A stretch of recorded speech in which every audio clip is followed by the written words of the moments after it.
Hello students, आपकी अपनी ma'am के चैनल पर आपका स्वागत है। और आज मैं आपके लिए लेकर आई हूँ कक्षा 5 का हमारा परिवेश का पाठ नंबर 6, जिसका नाम है वन्य जीवों का संरक्षण। तो बच्चों, आज हम जानेंगे कि वन्य जीव किसे कहते हैं।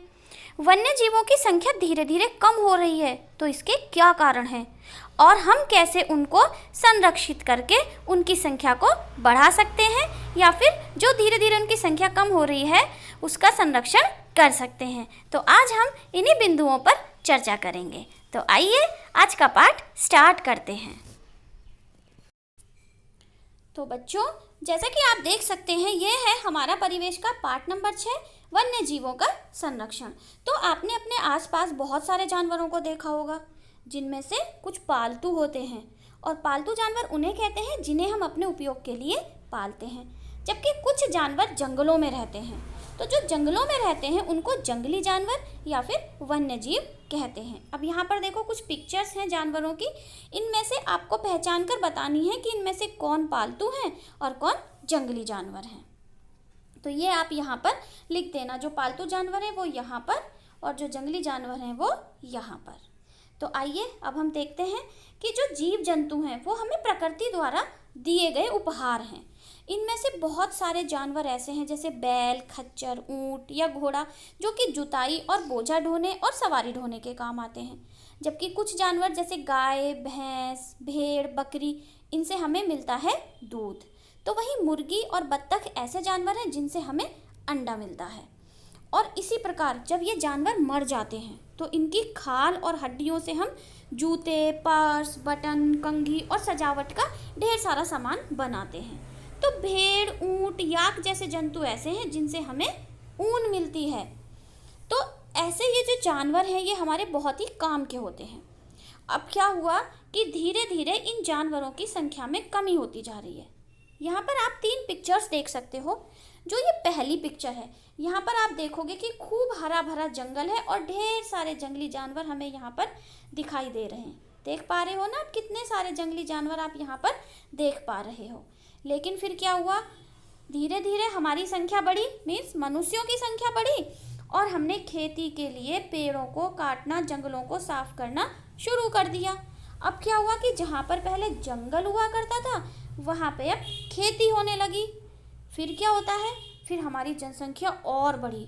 और अब क्या हुआ, जब जनसंख्या इतनी बढ़ गई तो हमने फिर बचे कुचे जंगल काट के वहाँ पे फैक्ट्रियाँ, कारखाने, ये सब लगा दिए। वहाँ पर दुकानें खोल ली, मार्केट बना दी, और फिर धीरे धीरे धीरे धीरे जंगल बिल्कुल ही ख़त्म होते चले गए। उनकी संख्या बहुत ही ज़्यादा कम हो गई।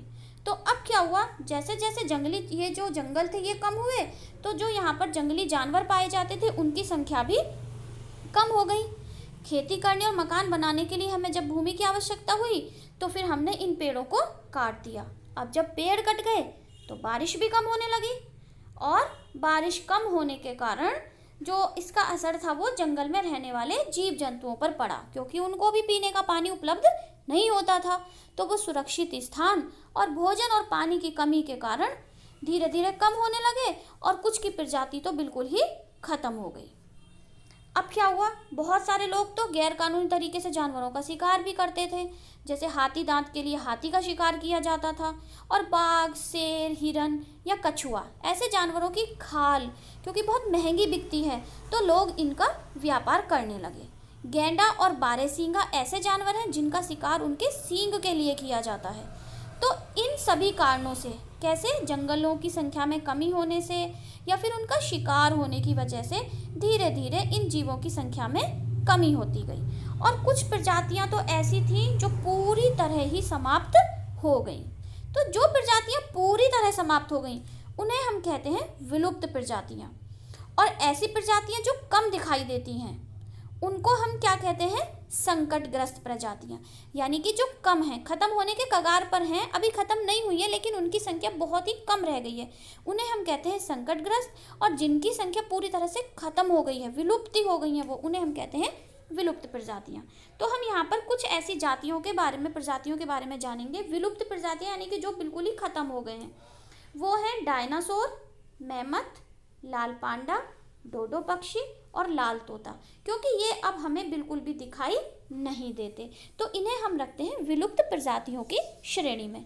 वहीं दूसरी श्रेणी होती है संकटग्रस्त प्रजातियां, यानी कि जिनकी संख्या बहुत ज़्यादा कम हो गई है और अगर हमने इनका संरक्षण नहीं किया तो ये भी जल्दी ही विलुप्त हो जाएंगी। तो इस श्रेणी में कौन कौन सी प्रजातियां हैं?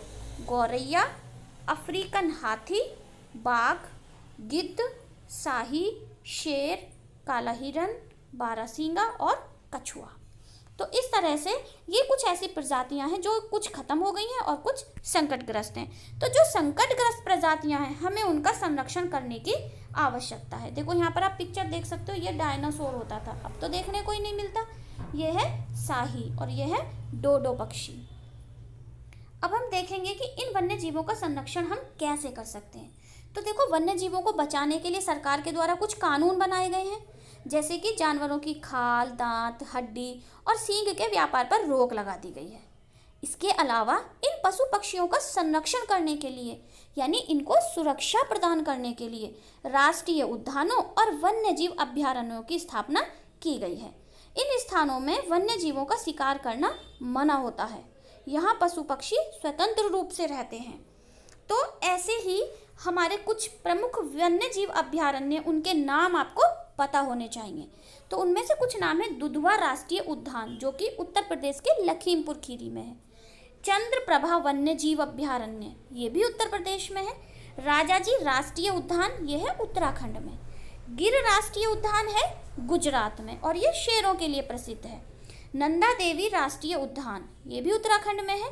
जिम कॉर्बेट राष्ट्रीय उद्यान, यह है उत्तराखंड में। बांदीपुर राष्ट्रीय उद्यान, यह है कर्नाटक में। काजीरंगा राष्ट्रीय उद्यान है असम में और ये फेमस है गैंडों के लिए। उसी तरह से कुछ और राष्ट्रीय उद्यान के नाम है बांधवगढ़ राष्ट्रीय उद्यान मध्य प्रदेश, कानाकिसली अभयारण्य मध्य प्रदेश और सरिस्का राष्ट्रीय उद्यान राजस्थान। जो सरिस्का है वो पक्षियों के लिए फेमस है।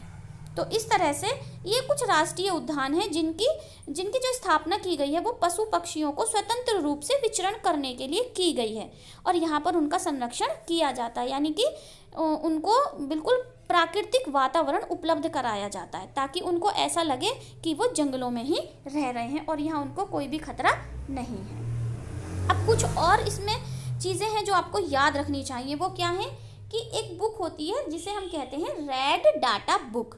तो ये रेड डाटा बुक एक ऐसी किताब है जिसमें सभी संकटग्रस्त प्रजातियों का रिकॉर्ड रखा जाता है। दूसरा है जो आपको पता होना चाहिए, विश्व गौरैया दिवस। तो ये विश्व गौरैया दिवस, जो गौरैया होती है ना छोटी चिड़िया, उसका संरक्षण करने के लिए मनाया जाता है और ये मनाया जाता है हर साल 20 मार्च को। जो तीसरी बात है जो आपको पता होनी चाहिए वो है प्रोजेक्ट टाइगर। अब ये प्रोजेक्ट टाइगर क्या है? प्रोजेक्ट टाइगर है, जो टाइगर है ना, टाइगर जिसे हम बाघ भी कहते हैं, वो हमारा राष्ट्रीय पशु है और उसकी भी संख्या धीरे धीरे कम हो रही है। तो उसकी सुरक्षा के लिए एक योजना बनाई गई है जिसे प्रोजेक्ट टाइगर का नाम दिया गया है। तो ये कुछ फैक्ट थे जो आपको पता होने चाहिए।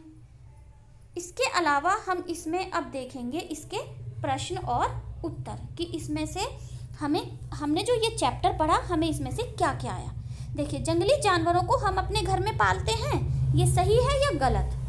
तो ये होगा गलत, क्योंकि जंगली जानवर तो जंगल में रहते हैं। गिद्ध एक विलुप्त प्रजाति है, ये भी है गलत, क्योंकि अभी पूरी तरह से विलुप्त नहीं हुआ है, ये अभी पाया जाता है, तो हम इसको रखते हैं संकटग्रस्त प्रजातियों की श्रेणी में।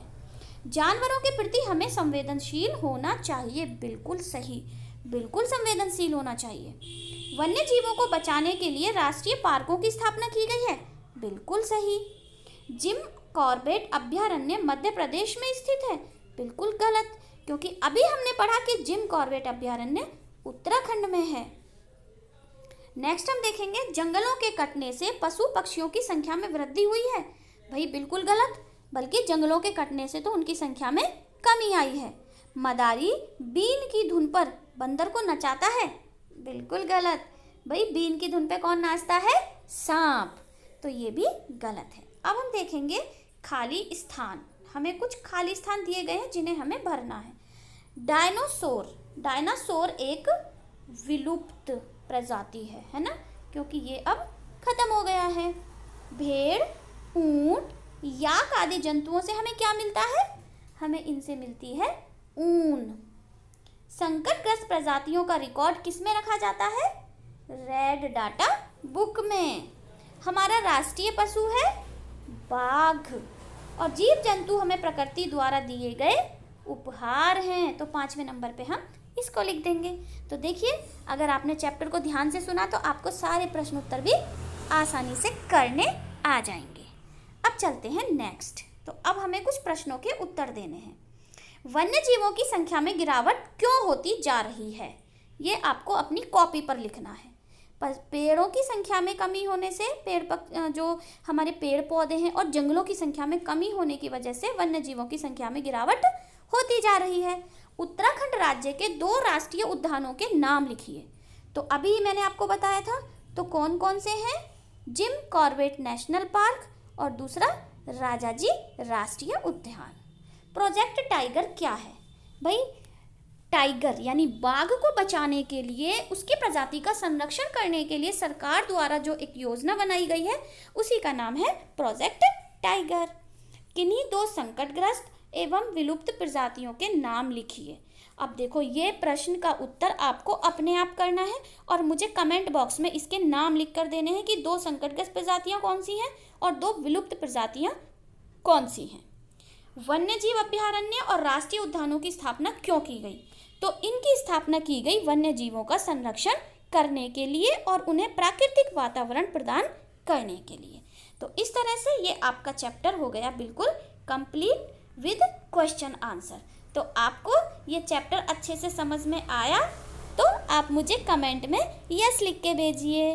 फिर मिलते हैं नेक्स्ट वीडियो में नेक्स्ट चैप्टर के साथ। तब तक के लिए बाय बाय।